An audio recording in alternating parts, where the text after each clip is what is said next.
que me parece que son esenciales el día de hoy en esta interacción que es el aprendizaje. O sea, cómo nosotros como profesores podemos hacer que este ciclo de aprendizaje sea más efectivo. Y lo que se me pidió está basado en algunas pláticas de la Organización Mundial de Gastroenterología, en un curso que se llama Train the Trainers, que lo hemos adaptado al español. Y me parece muy importante empezar con cómo aprenden los adultos. O sea, finalmente, ustedes como profesores y con el grupo de gente en entrenamiento que tienen o que van a tener, tienen que considerar que en el proceso del aprendizaje las cosas han cambiado desde hace mucho tiempo.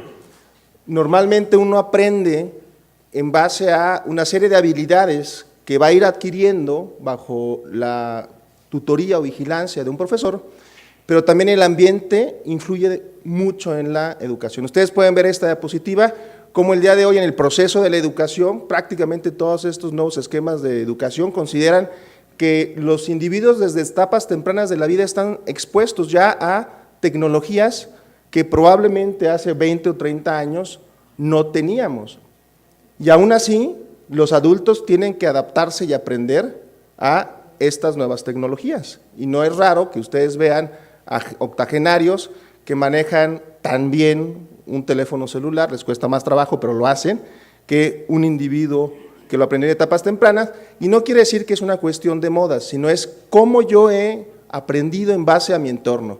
Y vean el siguiente ejemplo, donde yo lo he hecho incluso con mis hijos, les pongo algo que ellos no conocen y prácticamente es algo desconocido, ¿no? Un teléfono antiguo, y no saben cómo utilizarlo, ¿no? Y es cómo es capaz un sujeto el día de hoy manejar un iPad, pero no puede manejar un teléfono. Pues evidentemente es porque esto nunca estuvo en su conciencia y nunca hubo un entrenamiento para esto. Entonces, creo que esto se tiene que adaptar tradicionalmente, y el modelo de educación es el siguiente. En la infancia, la educación es un modelo compulsivo, ¿no? En las aulas de clase, los profesores, los alumnos reciben toda esta información de forma compulsiva. Hay un educador, ¿no?, que inicia, motiva, dirige, orienta, que muchas veces no es reflexiva, y esa es probablemente de las diferencias con los adultos, ni tampoco es crítica. Creo que esto así aprendimos en la primaria, en la secundaria. Hay modelos flexibles el día de hoy que tratan de que esto no sea tan flexible y probablemente tenga algunas ventajas, también tendrá sus desventajas. Lo que ustedes tienen que reconocer y probablemente repasar, porque seguramente ya lo han visto en algunas partes, es que el aprendizaje en el adulto tiene que ser motivacional. Si no hay una motivación, el adulto probablemente tenga ya una barrera para poder aprender. Tiene que ser centrado en el aprendizaje, no nada más teórico, sino también práctico. Tiene que ser relevante, objetivos claros. Debe haber siempre una retroalimentación. Yo creo que esto es algo que seguramente hacemos con nuestros residentes o hicieron con los residentes, pero a lo mejor no lo hacemos de forma tan apropiada, y siempre tiene que concluir en una experiencia que sea reflexiva. Esto que yo enseñé o esto que yo aprendí, ¿me fue útil? ¿Para qué me va a ser útil? O probablemente no me vaya a ser útil a mí, pero puede ser útil a los demás. Y estos son conceptos centrados en cuando ustedes estén iniciando un curso, traten de manejar un grupo, tenemos que recordar que los adultos somos más difíciles que los niños. Probablemente muchos de ustedes ahorita están pensando en experiencias previas de cómo aprendimos en la escuela de medicina o en el posgrado. O sea, probablemente, aunque hay un grupo muy heterogéneo y ahí veo gente joven, yo creo que en gran parte lo que fue la Facultad de Medicina fue pues una educación compulsiva, ¿no?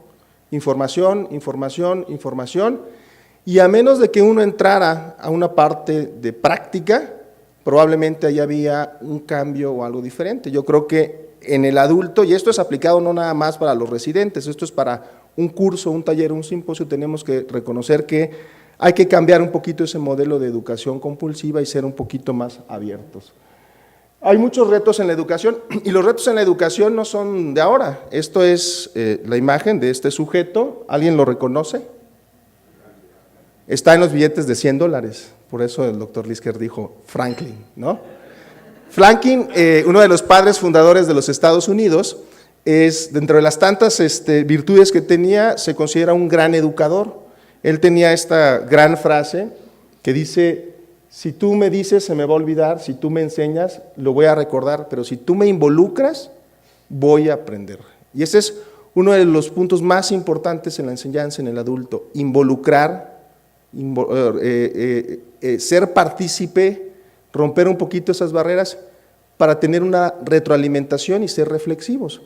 Entonces, bueno, pues Franklin es, les digo, muy famoso por muchas otras cosas. Yo ayer que estaba revisando la biografía de Franklin, ¿se acuerdan qué fue lo que descubrió Franklin entre tantas cosas que descubrió? El pararrayos, el efecto electromagnético, los lentes bifocales, el primer catéter para canalizar vías urinarias como una especie de Foley, y tiene una gran cantidad de frases muy interesantes como esta, y la dijo Franklin: la cerveza es la prueba de que Dios quiere que seamos felices, ¿no? Y así como esas hay muchísimas frases de individuos que se han preocupado en cómo hacer o cómo cambiar un poquito estos modelos de aprendizaje. Probablemente un científico como Franklin era la observación de los hechos, ¿no? Y el reflexionarlos y luego buscar el repetirlos, ¿no? Esta es otra frase muy interesante, esta nos las compartió en su momento el doctor Eamon Quigley de la Organización Mundial, de un escritor irlandés, que decía: la educación no es nada más tratar de llenar un bote de agua, o sea, llenarte de conocimiento, sino es encender el fuego, o sea, encender el fuego de cómo puedo yo hacer que otros individuos se interesen, se involucren y cambien un poquito la forma de hacer las cosas.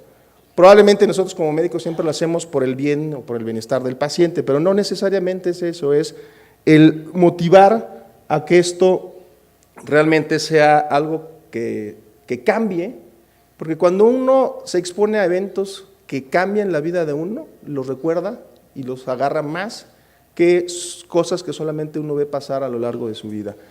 La educación en el adulto, y esto es probablemente uno de los puntos más importantes que tenemos que recordar, es esto hay que tratarlo de hacer de forma divertida, ¿no? Estos talleres, digo, divertido significa que sea afable, que sea amigable, pero siempre con respeto, porque esto probablemente va a hacer que las cosas fluyan de mejor manera, y cuando uno llega a un punto de una crítica o un evento desagradable, la forma de solventarlo va a ser más fácil.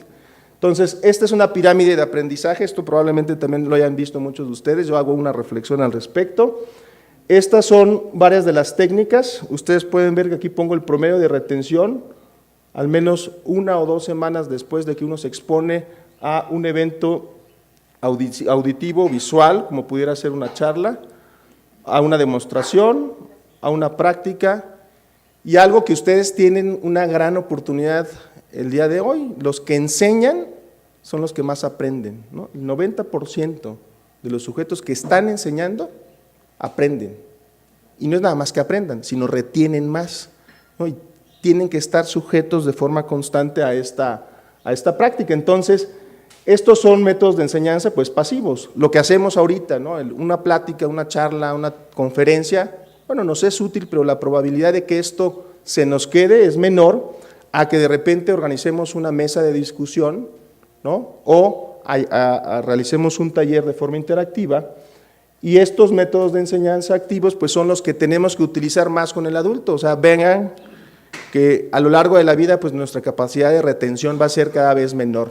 No hablo de retención urinaria ni fecal, ¿no? Sino de la retención cognitiva. O sea, necesitamos involucrarnos de forma más activa. Entonces, pues esto es una de las actividades específicamente de este taller, ¿no? Las actividades que iniciaron el día de ayer, las formas de empezar a trabajar en grupos. ¿Tenía una pregunta, doctor Lisker?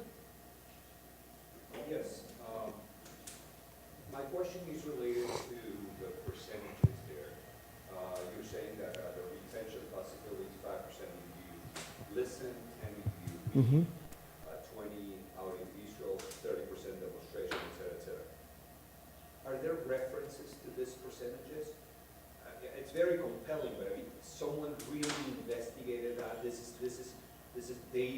coming from research, from where is this Yes. data coming from? I can share with you later, but this is something that in the pedagogic area, it's very well known as like the Bloom taxonomy, and this is something that has been worked for many, many years by people that work in pedagogy.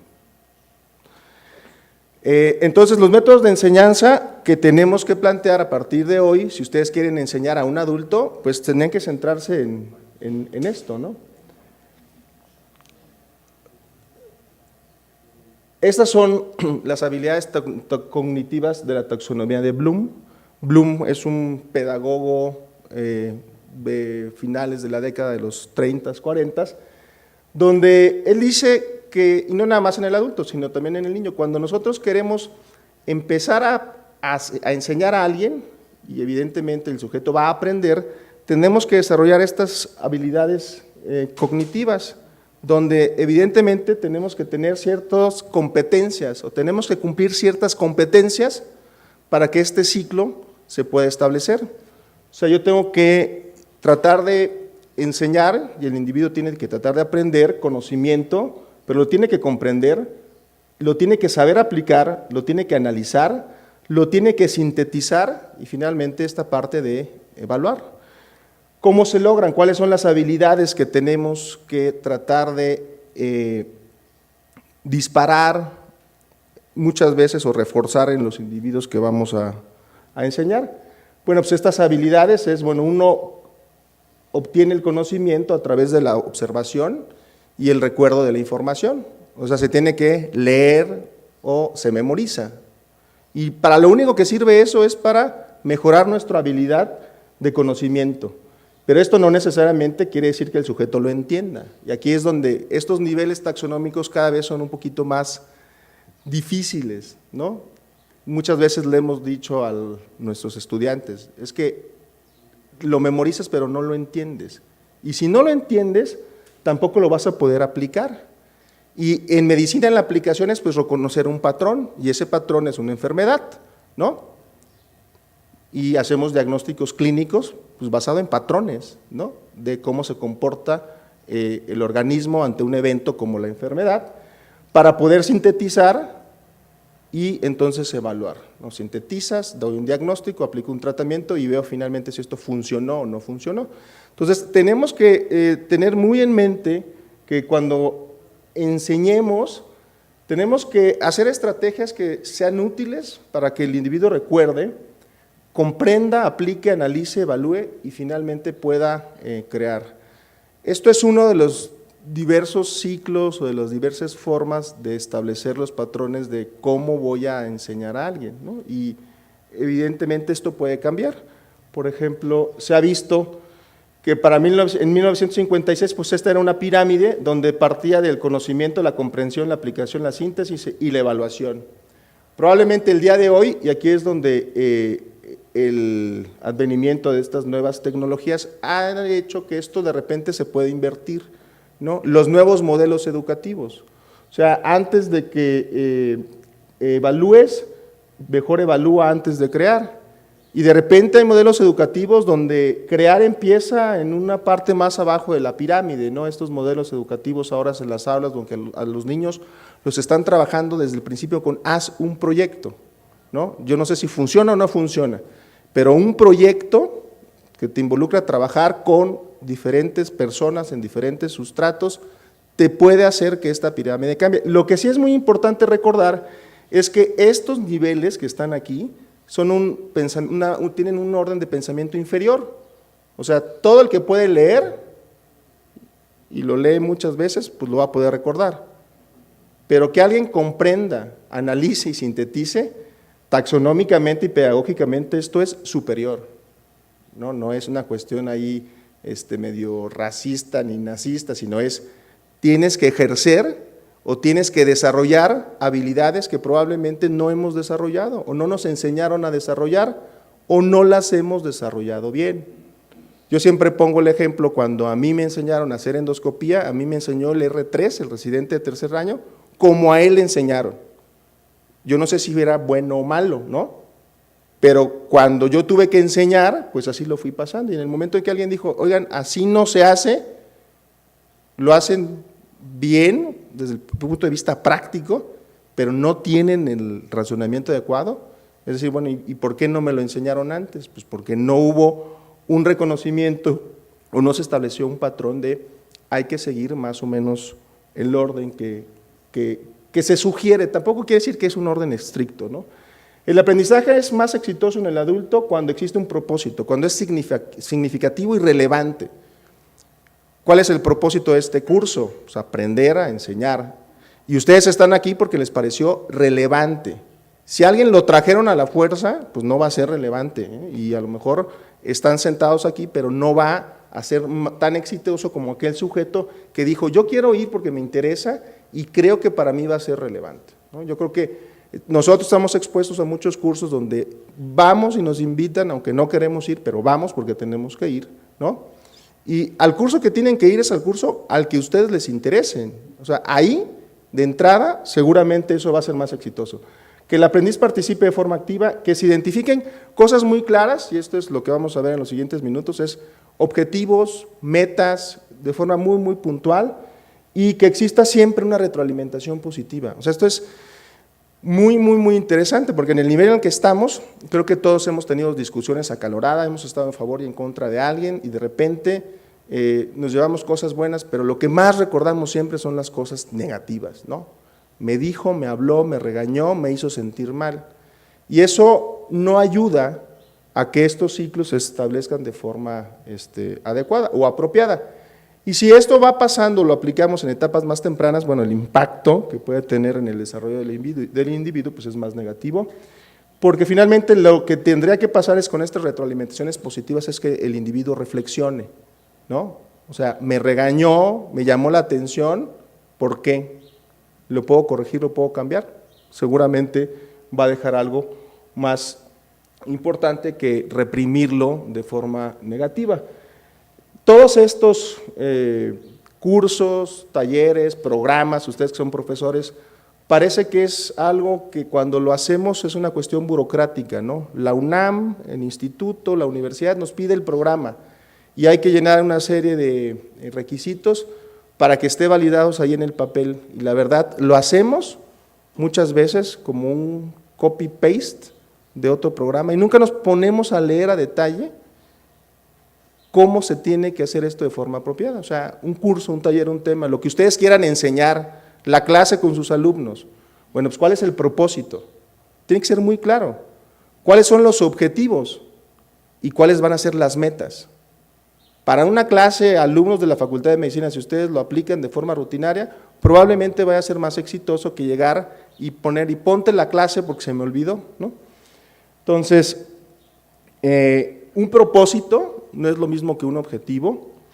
De repente, esta parte de traducir es un poquito difícil, pero yo pondría esto más como un propósito que los objetivos, los objectives.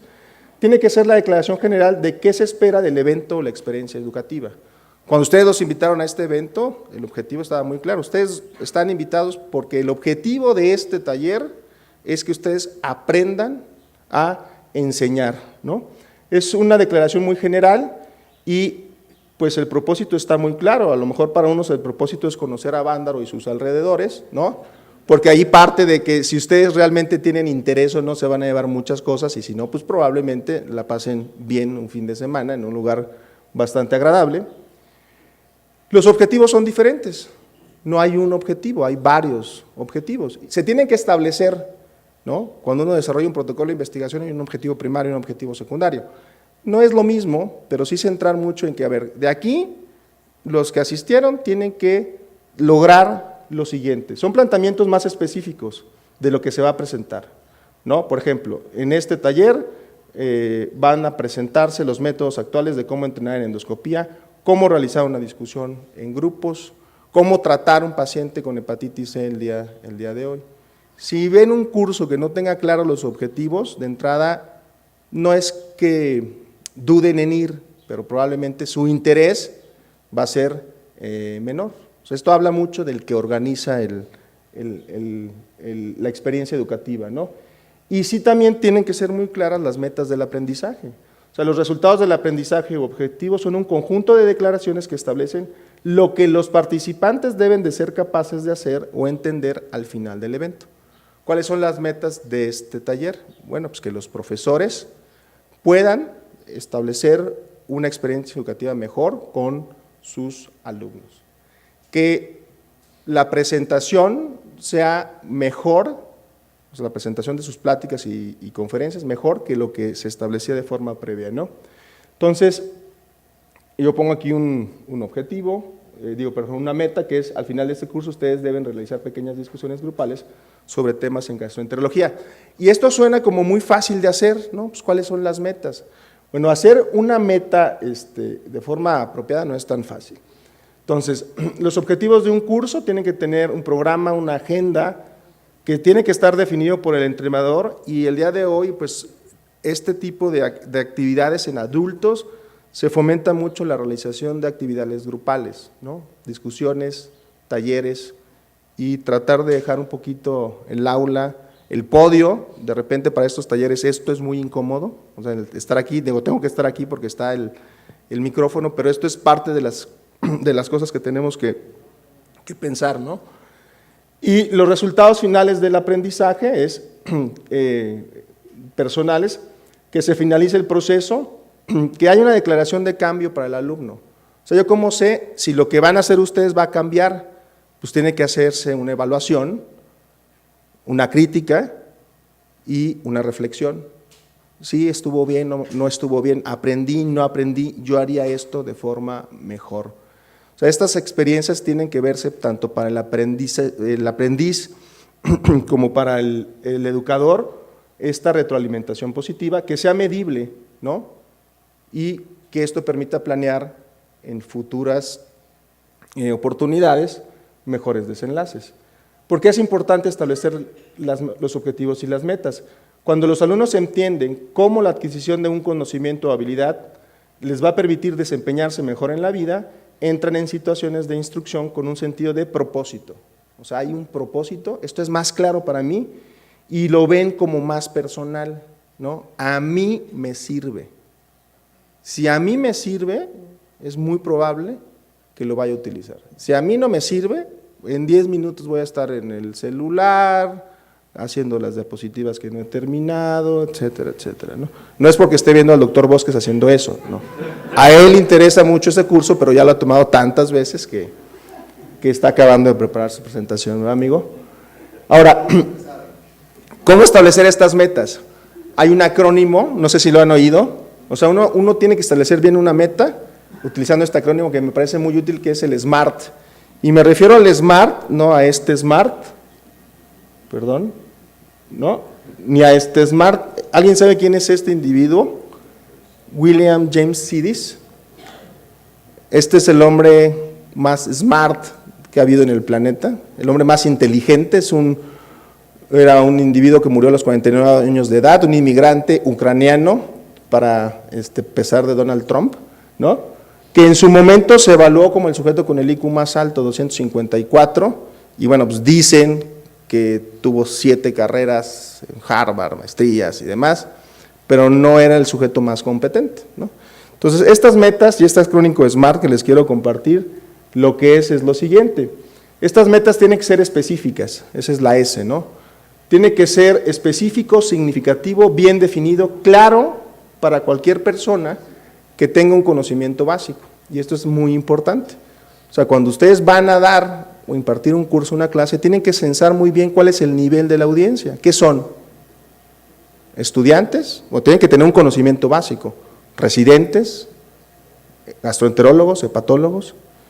Si yo no tengo o establezco muy claro esto, va a empezar probablemente a costar más trabajo el desarrollar estas metas. Tiene que ser medible. O sea, piensen siempre en estos cursos, talleres, cómo van a evaluar y que sea tangible. Normalmente, pues en el modelo tradicional, hago un examen, ¿no? Y obtengo una calificación o pongo una práctica, ¿no? Ahora hay estos cuestionarios de autoevaluación que son muy importantes, y todos estos cursos o experiencias tienen que ser específicas, medibles, debe haber un acuerdo ¿no? Esa es la A, entre todas las partes interesadas, sobre cuáles son los objetivos. Evidentemente esto no lo hace un sujeto, no lo hace una persona, lo hacen 3, 4, 5. De repente no es mala idea que cuando se planee esto, se involucre al aprendiz. Vamos a ver cuál es el nivel de los residentes, cuál es el nivel de mi gente que está en entrenamiento. ¿Ya viste esto? ¿No lo has visto? ¿Te interesa? No para que ellos nos digan qué vamos a hacer, ¿no? Sino que se enriquezca, que sea realista, ¿no? Que los recursos y el conocimiento y el templo estén dentro de la realidad, ¿no? O sea, no va a ser realista que con este curso ustedes den conferencias como las de TED Talk, ¿no? Que hablan bien bonito, ¿no? En 5 minutos y somos unos expertos. Eso no es realista. Lo que sí es realista es que probablemente la próxima vez que lo hagan un poco mejor. O se sientan a lo mejor más cómodos, a lo mejor ya lo hacen. Y lo hacemos de forma inconsciente. Eso es lo que le pasa muchas veces a un experto como los que yo veo aquí. Tienen mucho conocimiento, una pericia que es inconsciente. Y el no tener conciencia de eso también no es apropiado. Y finalmente que esto sea adecuado a un tiempo, suficiente tiempo para realizar la meta, ¿no? Entonces, tienen muy claros sus objetivos, las metas, pero hay que repasar esto. Esto es específico, medible, hay un acuerdo, es realista y sobre todo si voy a tener el tiempo. Si no voy a tener el tiempo, bueno, pues lo ajusto o planeo, no hago un taller, hago un seminario, ¿no? No es más que un seminario, hago un simposio, hago un diplomado, hago un curso. Entonces, de repente, estas insatisfacciones que tenemos cuando vamos a un evento es porque probablemente ese programa no tenía una muestra realista y tangible. Esto es perfectible, esto es lo que hace que de repente cosas que parecen imposibles sean posibles, si ustedes lo adecúan con esta regla. Y también, pues esto evoluciona. A mí, cuando yo estuve en este curso hace algunos años, se hablaba del SMART, y ahora que revisaba en esta semana si esto es lo que siguen utilizando, pues no, dicen que ahora hay que agregarle una E y una R, que hay que ser smarter, ¿no? ¿Y qué es esto? Bueno, pues además de estas especificidad, medición, acuerdo, relevancia y basado en el tiempo, y esto es un poquito en los modelos que ha visto y que se tienen que adecuar, es que el día de hoy esto tiene que ser económico y realista. Eso es la E y la R, ¿no? O sea, esto que parece que ya lo hacemos y entendemos, bueno, pues también tengo que ver que esto que yo estoy haciendo el día de hoy, esto no es lo que pasa en México, esto es de forma global. O sea, esto tiene que ser relevante, realista, económico, o sea, que sea por lo menos autofinanciable o sustentable, la entidad que lo hace lo va a poder solventar. Entonces, bueno, pues ahí les comparto esto. Algunas otras cosas, como por ejemplo, escribir las metas del aprendizaje. Comience con una declaración dirigida directa al participante. Por ejemplo, cuando hayas completado este curso, tú deberás poder hacer esto.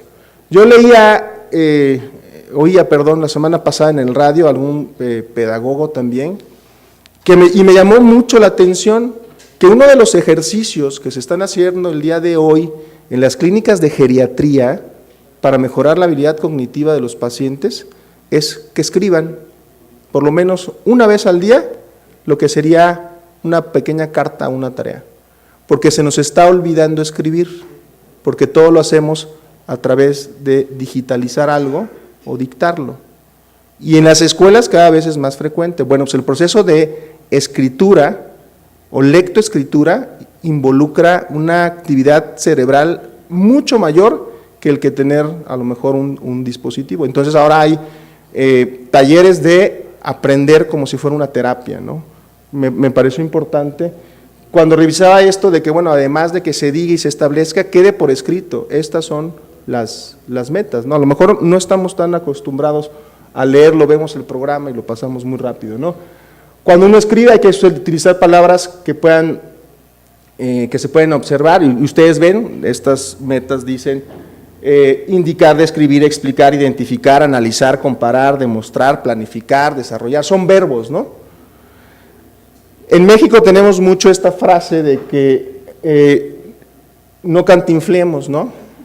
O sea, de verdad, utilizamos una gran cantidad de verbos y términos que son ambiguos y confusos. Probablemente yo aquí haya dicho más de 10 en estos 20, 30 minutos, ¿no? Porque estamos ya habituados a esto de que pues, el discurso del político es ambiguo y confuso, ¿no? Entonces, cuando uno lo plantea y lo lee, si uno no lo analiza, pues ahí se queda, ¿no? Como parte del programa. Y a mí me llamó mucho la atención que ya está reconocida la palabra, de acuerdo a la Real Academia Española, como esto es una forma de hablar disparatada, incongruente y sin decir nada, ¿no?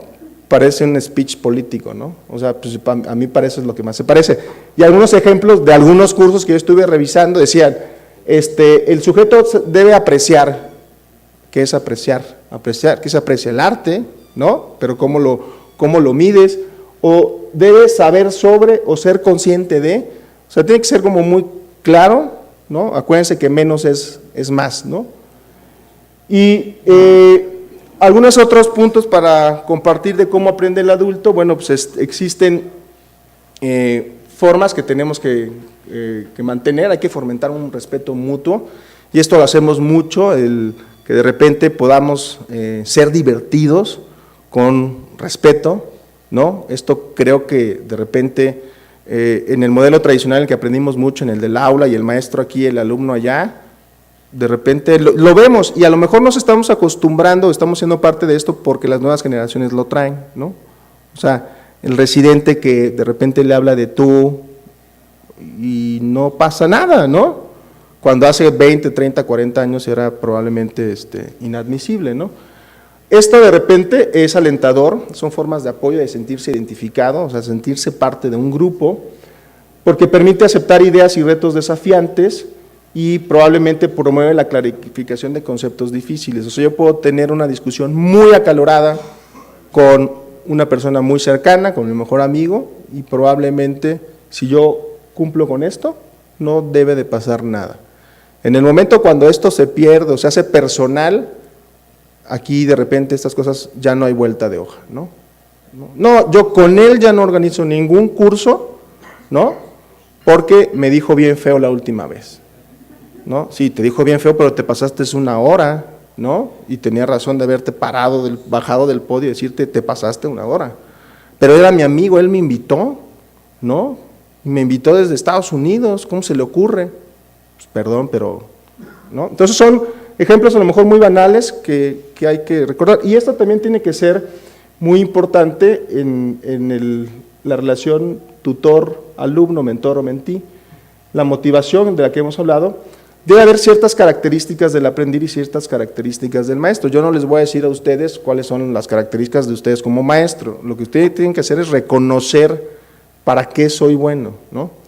Y también reconocer las características del aprendiz, o sea, este individuo que tengo al lado que voy a educar, cuál es su contexto, cuál es su background, como dicen, ¿no? O sea, no le puedo pedir peras al olmo, no, a lo mejor de repente uno de los grandes errores que hacemos cuando enseñamos es que homogeneizamos y parece que todos tienen que ser igual de buenos, y si no son igual de buenos, no sirve el individuo. Lo que tenemos que hacer el día de hoy es ajustar, y eso involucra que yo como profesor me meto un poquito más con cada individuo, o sea, cómo viene su bagaje, ¿no? Cultural, educativo, incluso social. Y de repente empezamos a decir, claro, nunca pasó el examen nacional de residencias y 5 años después se dio cuenta que era un excelente estadista, ¿no? Y acabó haciendo una maestría en estadística o en salud pública. ¿Y por qué no lo hicimos? Bueno, no lo hacemos desde antes, no uno, sino el modelo educativo al que estamos expuestos. Entonces, esto sí involucra mucho tener las características del aprendiz, la calidad de los recursos y la preocupación del entorno, son otros factores que pueden influir. La calidad de los recursos, evidentemente, cuando uno ve un programa, o sea, ustedes vienen a este programa porque está avalado por la Asociación Mexicana de Patología y la Asociación Americana para el Estudio de las Enfermedades Digestivas. Si este fuera un curso que hiciera OmniLife, Omnitrition o Herbalife, ¿no? Aunque estuviera aquí el doctor Lisker y el doctor Bosques o un servidor, dirían, bueno, ¿y estos cuates por qué están ahí? ¿No? ¿De dónde viene el recurso? ¿No? ¿Quién les pagaron? ¿Reciben un impulso económico? ¿Van a hablar con un sesgo comercial. O sea, creo que esto tienen que también considerarlo. Y bueno, pues las preocupaciones del entorno. Hay muchas restricciones para aprender en el adulto, también hay que hablar de eso. O sea, ¿por qué nos cuesta trabajo aprender? Tenemos muchas cosas en la cabeza, como se dice, ¿no? Tenemos poco tiempo, ¿no? Tenemos una sobrecarga de trabajo impresionante, el famoso burnout, al que estamos expuestos y de repente estamos con una sobrecarga no nada más física, sino también a nivel emocional. Podemos tener no interés, tenemos que decirlo, o sea, hay una preocupación financiera. O sea, el día de hoy los que dejaron de asistir a su trabajo, pues probablemente anden pensando, chin, el lunes cómo le voy a hacer para sacar lo de la semana, ¿no? Y eso es válido, o sea, eso no está mal. Lo que tienen que hacer es, bueno, estas preocupaciones, tratar de dejarlas a un lado, ¿no? Porque esas van a estar ahí siempre, ¿no? Con curso o sin curso. Y bueno, pues también hay factores o restricciones para estas cosas pues, ambientales, el entorno en el que estamos, ¿no? O sea, yo siempre lo digo y probablemente para nosotros que estamos en México es ya habitual. Yo tengo alumnos que no quieren ir a Veracruz porque les preocupa la inseguridad. Es una preocupación ambiental. Y cuando le pregunto, oye hijo, ¿y de dónde vienes? Estoy en Culiacán, doctor. Pues yo no quiero ir a Culiacán porque me preocupa la inseguridad, ¿no? Es el entorno. En Culiacán los defiende el Chapo, ¿no? En Veracruz los Zetas, pero bueno. Esas preocupaciones las tenemos que, lo que tenemos que hacer con esto es reconocerlas, ¿no? Y adaptarlas o dejarlas a un lado para que esto no influya, ¿no? El educador debe, y estas son algunas como tips, un buen educador debe de ayudar a definir necesidades, a destacar lo relevante, a contribuir a crear una expertise, o sea, cómo poder que tú lo hagas mejor, que te vuelvas un experto, que promueva la reflexión y sobre todo dar una retroalimentación positiva. O sea, yo tengo que tener la capacidad de decirle a mis alumnos, primero que nada, qué es lo que estás haciendo bien. Si empiezo al revés, ya no construyo, ¿eh? O sea, esto está plenamente identificado y ahorita les voy a mostrar. Estas críticas, a nadie nos gusta oír críticas negativas, a nadie, o sea, por mucho que seamos receptivos y reflexionemos y hagamos yoga y las mantras, a nadie nos gusta decir de primera intención, qué malo eres, de verdad, híjole, ¿cómo se me ocurrió? Pero bueno, al final no lo hiciste tan mal, yo me voy a quedar con lo que me dijiste primero, ¿no? Entonces, esta crítica positiva que favorece el aprendizaje, esto está descrito por alguien que se llama Pendleton, y se llaman las reglas de Pendleton, que cuando yo lo vi la primera vez se me hizo tan obvio, tan fácil, y luego cuando las empecé a aplicar dije, qué malo soy, o qué malo era como maestro cuando yo enseñaba algunos procedimientos. Y lo primero que dicen estas reglas de Pendleton es, ¿qué hiciste bien? Tú dime qué hiciste bien. ¿Cómo, doctor? ¿Qué? Pues a ver, ¿qué hiciste bien? De todo esto, ¿qué hiciste bien? No, pues nada. No. ¿Algo hiciste bien? Bueno, estos son de los ejercicios que se insisten mucho en esto. Y luego, si están trabajando en un grupo, se les preguntan, a ver, todos ustedes, ¿qué hizo bien él? ¿Y sabes qué es lo primero que le dicen al chavo? No, se pasó de tiempo. A ver, ¿qué hizo bien? Algo hizo bien, para después venir con la parte de, no que hiciste mal, ¿qué podrías hacer mejor tú?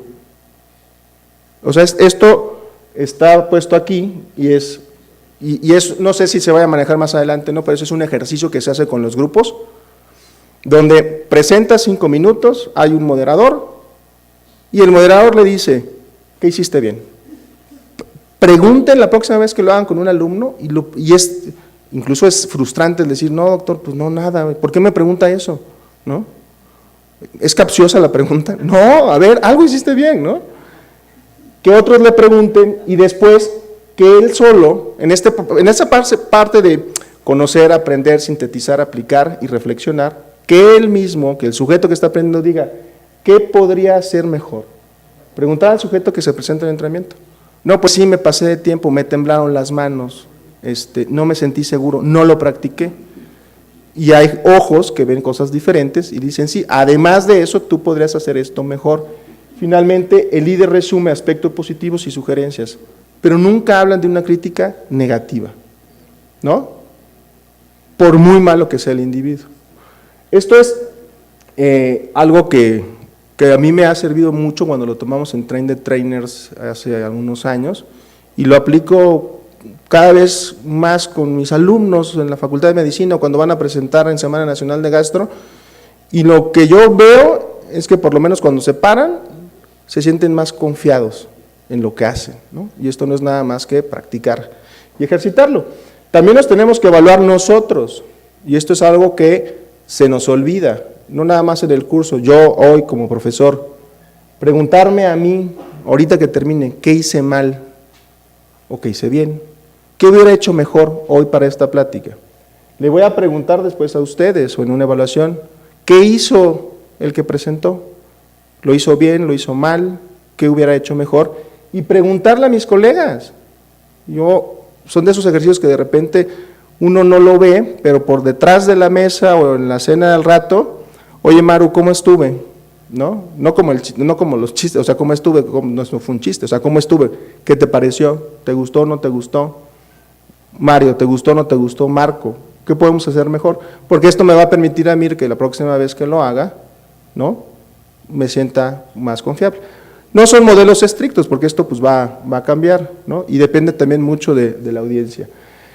Este es el famoso cono del aprendizaje. Hay muchos métodos de aprendizaje, esto lo vamos a ver ya en el transcurso del día, ya estoy por terminar.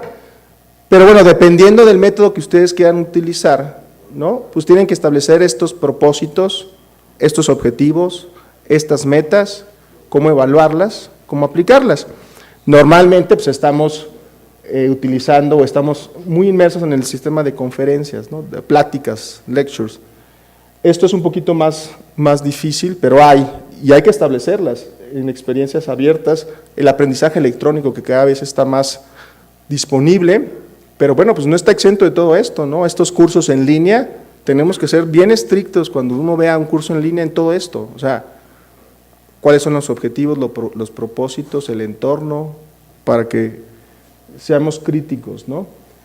Por ejemplo, pues ¿para qué sirve una conferencia o para qué sigue sirviendo una conferencia el día de hoy? Pues una conferencia, estas pláticas de 30, 40 minutos, para revisar un tema central, para destacar puntos generales, comparar diferentes puntos de vista, proporciona información nueva en muy poquito tiempo, para eso sirve una conferencia. Acuérdense que van a retener pues ni el 10 ni el 15%, ¿qué retienen? Lo nuevo, ¿no? O lo que a mí me interesó, nada más voy a retener eso. Y puedo identificar áreas de oportunidad.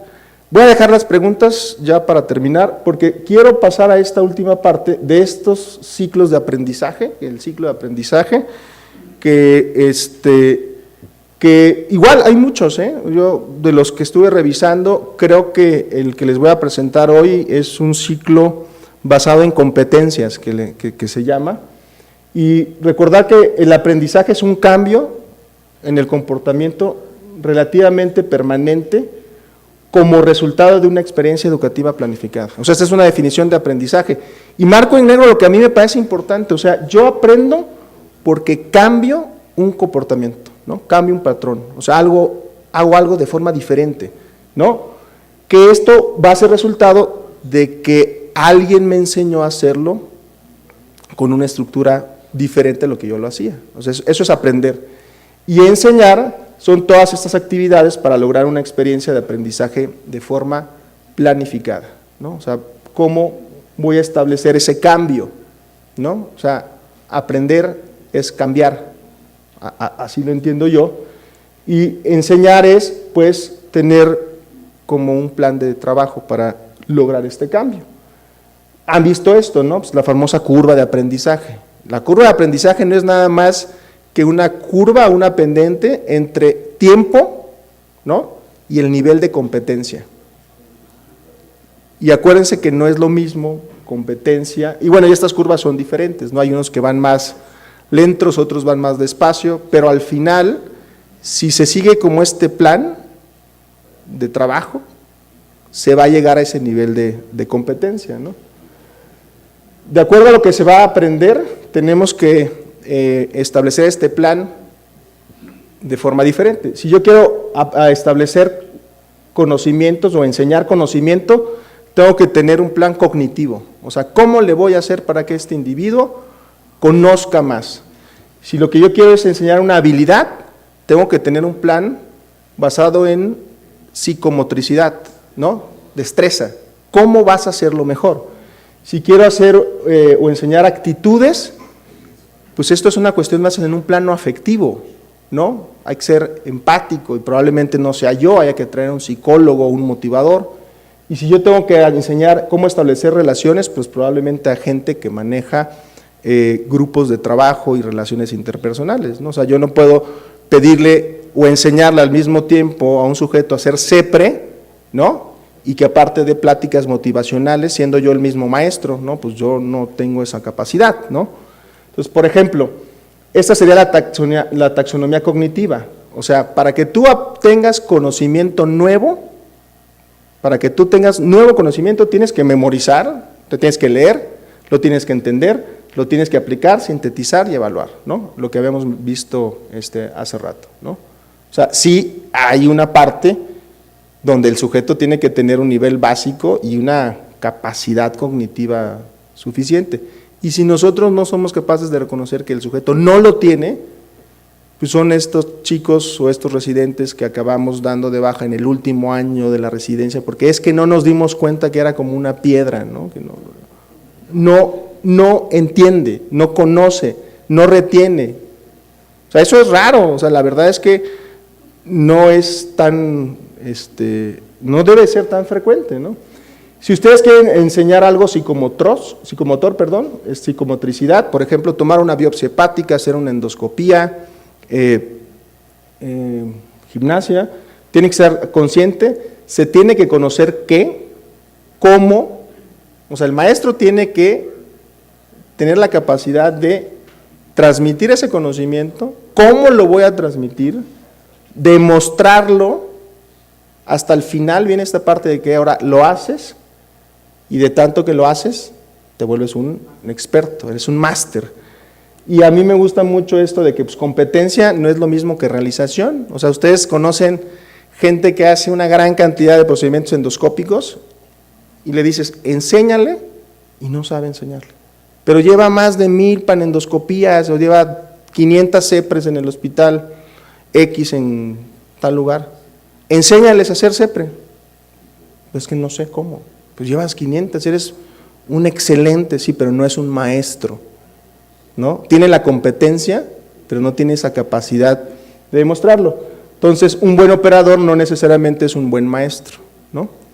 Y esto es lo que yo les quería mostrar al final, el ciclo basado en este modelo, que puede ser un ciclo, puede ser una tabla, una escalera, ahorita les voy a mostrar, donde de un nivel de incompetencia inconsciente, o sea, no lo sé y no sé cómo hacerlo y ni siquiera estoy consciente, llegar a ser un sujeto que tenga una competencia inconsciente, o sea, un maestro.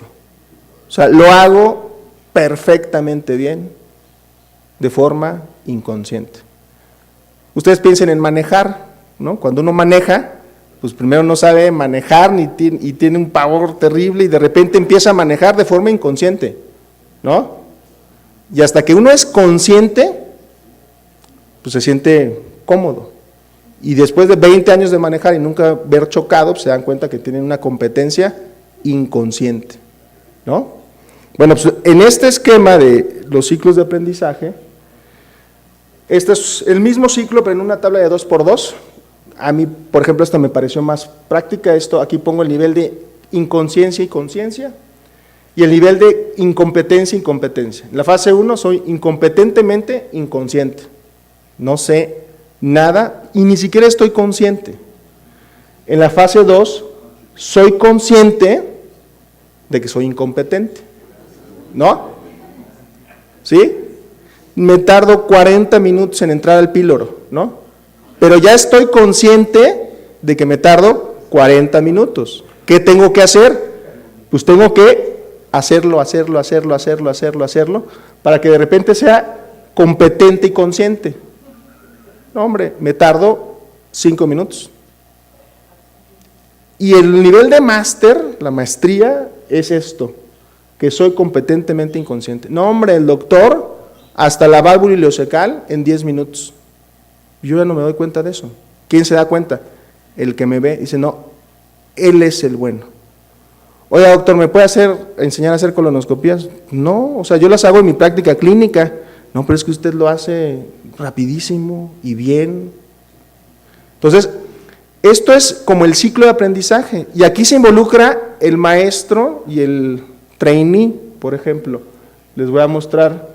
Es lo mismo, o sea, de llegar a la incompetencia inconsciente a la competencia inconsciente, tengo que hacer conciencia, aprendizaje, o sea, y un cambio, ¿no? Y si no nos los hacen ver, es el ejemplo que decía, ¿cómo aprendí yo a hacer endoscopia? Si a mí no me lo hacen ver, pues voy a lo mejor quedarme aquí, ¿no? Entre la competencia y la incompetencia, entre la conciencia y la inconsciencia, ¿no? Y esta es la misma tabla, y ¿qué es lo que hace un experto? Un experto es un competente inconsciente, y un inexperto es un trainee es esto, ¿no? Un incompetente consciente, o sea, sabe que le falta, ¿no? Y nosotros, ¿qué tenemos que hacer? Que llegue acá, ¿no? Entonces, para que yo haga que mi educando llegue acá, lo tengo que hacer consciente y lo tengo que hacer más competente. Pero ¿cómo lo voy a hacer? Bueno, pues yo, experto, me tengo que hacer consciente de que soy un experto. O sea, como dicen, me tengo que bajar de la nube, ¿no? Así, en este cuadrito yo tendría que decir, ah, sí, soy bueno, soy competente, y así lo hago. Porque si yo me quedo acá, no le voy a enseñar. O sea, si yo nada más le digo a mi alumno, fíjate cómo lo hago, pues sí, pero enséñeme, ¿no? Páseme sus tips. El bajarse de la nube, yo así lo veo en este cuadrito, que además es muy ilustrativo. Entonces, no es nada más responsabilidad del alumno, es responsabilidad del maestro. Y si yo no me doy cuenta de esto, no lo voy a hacer bien. De tal forma que los dos llegamos a esto, a la competencia consciente. O sea, es jalarlo a él, bajarme yo para estar en un mismo nivel. Y en ese momento, el proceso de aprendizaje es más rápido, más dinámico, es más fácil, ¿no? Y de repente, ahí dicen, no, pues fulano de tal es el alumno del maestro X. ¿Y por qué los otros no fueron? Pues porque ellos, o ese binomio, se prestó para eso, ¿no? O sea, también tenemos que pensar que esto no es aplicable en todos los casos. Y esto es parte de cómo poderlo establecer, así como están estas reglas de Pendleton para criticar bien a alguien. Estas son un abordaje en 4 pasos. La verdad es que no encontré la referencia, pero esto es un ejercicio que hacen en estos talleres donde uno enseña habilidades. Es, primero, el entrenador tiene que realizar, el procedimiento a una velocidad normal, sin comentarios, ¿no? A ver, voy a hacer una biopsia hepática y quiero que te fijes cómo la hago yo. La hago, ¿no? En un segundo paso, el entrenador habla y el entrenador lo hace. Ahora, lo voy a hacer, pero te voy a enseñar paso a paso. Primero, abro un campo, pongo al paciente, lavo, checo la aguja, voy a meter la aguja, meto, disparo, lo hago, tas. Tercer paso, el alumno habla cómo lo hace el maestro y el entrenador lo sigue haciendo. O sea, yo lo voy a hacer y ahora quiero que tú me digas cómo lo estoy haciendo yo, ¿no? Para que en el último paso le digo, ahora le vas tú, y entonces tú me vas a decir y lo vas a hacer. Yo creo que a mí me enseñaron endoscopía, pues sin ninguno de estos pasos, ahí está el tubo, y te fijaste cómo lo hice, ¿va? Sí, pues órale, ¿no? Esto probablemente muchos lo hacemos, ¿no? O nos tardamos 10 años en en darnos cuenta que así lo hacíamos. Pero pues la gente que enseña a aprender, ¿no? Como ustedes que vienen a este curso, pues lo tenemos que recordar, ¿no? Entonces, nuevamente estos 4 pasos serían: yo te muestro y te explico, yo te muestro pero tú me explicas, y al final tú me muestras y me explicas. Y esto es probablemente algo que para habilidades cognitivas, digo, a niveles psicomotrices, sean más útiles. Tengo todavía algunos minutitos, para las preguntas. Empezamos 10 minutos tarde y estamos 5 minutos a tiempo según el reloj, 8 minutos. No es, y el objetivo no era una conferencia, una plática, sino más bien un poquito dar tips para gente pues, como ustedes, que muchos de ustedes son maestros. Jorge Luis. Una muy buena charla, la verdad. Buscaba la manera, de qué manera aplicando al título, ¿no? Que era cómo los alumnos aprenden, porque cuando nos invitan a dar alguna charla mensuales en algún sitio, lo que uno busca es no solo transmitir el conocimiento que uno lleva, la actualización de un tema, sino de qué manera el que está allí asimila algo y lo lleva a su práctica. Entonces, lo que creo que es importante también recordar, que fue la reflexión que tuve de tu charla, es que el adulto aprende, pero casi de manera autónoma. O sea, es porque tiene una motivación. Y algo también importante, a diferencia del niño, es que el alumno tenemos el bagaje de nuestros errores. O sea, de alguna manera, las experiencias de nuestra vida hacen que veamos de manera diferente. Entonces yo siento que hay que tenerlo en cuenta, porque cuando llevamos un tema de actualización a algún foro educativo en todo el país, hay que situarnos en lo que necesita este alumno ya profesional de la salud. A veces les llevamos cosas demasiado sofisticadas, de altísimo nivel, cuya relevancia a su práctica clínica va a ser muy escasa. Y creo que lo tenemos que tomar en cuenta, porque si no, el impacto que vamos a tener también va a ser nulo. No solo es que no recuerde, sino que no lo va a aplicar. Y entonces uno de los objetivos tal vez del educador se va a perder, ¿no? No, totalmente de acuerdo. Esa parte de, finalmente, la motivación y la autonomía es parte de el por qué yo voy a asistir a tal o cual conferencia, porque bueno, yo creo que me va a ser útil. La parte de aprender de los errores es muy interesante, o sea, esto nos pasa a todos. Aquí el punto de inflexión sería para nosotros o el sujeto que se considera un educador, porque todos los adultos aprenden de sus errores, ¿no?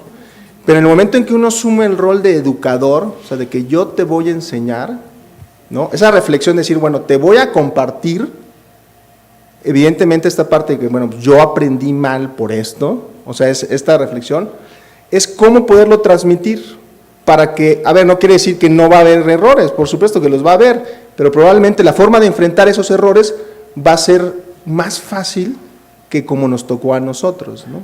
Y en medicina hay, bueno, cualquier cantidad de situaciones donde no nos enseñan a enfrentar situaciones adversas y aprende uno como vamos pasando la vida. Entonces, por ejemplo, la medicina se presta para muchas cosas, o sea, el cómo explicarle a un sujeto la defunción del paciente. Bueno, nadie nos enseña, y lo hemos vivido y cómo. Pero a mí cuando alguien alguna vez me dijo, yo te voy a decir cómo lo hago yo, y si te gusta lo haces, yo me gustó. Me fue igual de mal, ¿no? Y me gritaron y me mentaron la madre, pero yo me sentí mejor, ¿no? Dije, le doy gracias a este maestro porque me compartió una experiencia negativa para él.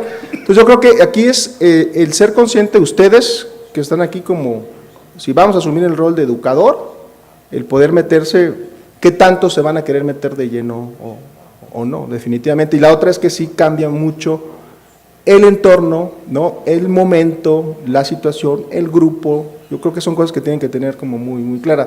Por ejemplo, ahora que yo venía para acá, cuando vi la lista, dije, ay, caray, ¿no? Pues la audiencia está ruda, ruda en el sentido de que, bueno, pues son gente que yo los veo y los he visto desde hace muchos años, ¿no? Y me permitió por lo menos establecer es cómo poder que a ustedes esto les sea útil, ¿no? De otra forma, se pierde el interés. De la doctora Linda. Otra situación que tenemos agregada es los cambios tan importantes que ha habido en las nuevas generaciones. Los millennials, por ejemplo, es un ejemplo. Otro es que nos llegan los alumnos, refiriéndome a los alumnos de pregrado, que han perdido mucha capacidad de razonar, de comunicarse. En la Facultad de Medicina nosotros frecuentemente nos estamos quejando de eso, o sea, les tienes que enseñar a pensar, a comunicarse, entonces tienes una tarea más difícil porque para enseñarles medicina primero hay que romper esas otras barreras, más la brecha generacional, más, entonces es cada vez más difícil. ¿Cómo te comunicas con ellos y cómo te sientes satisfecho como maestro que realmente has enseñado, que realmente has impactado en la vida de ese muchacho? Sí, yo creo que aquí lo que tienen que hacer ustedes es, bueno, es igual como yo lo veo, o sea, no somos Superman, nosotros no podemos cambiar el destino de la humanidad ni tampoco podemos cambiar el destino de todos los alumnos, ¿no?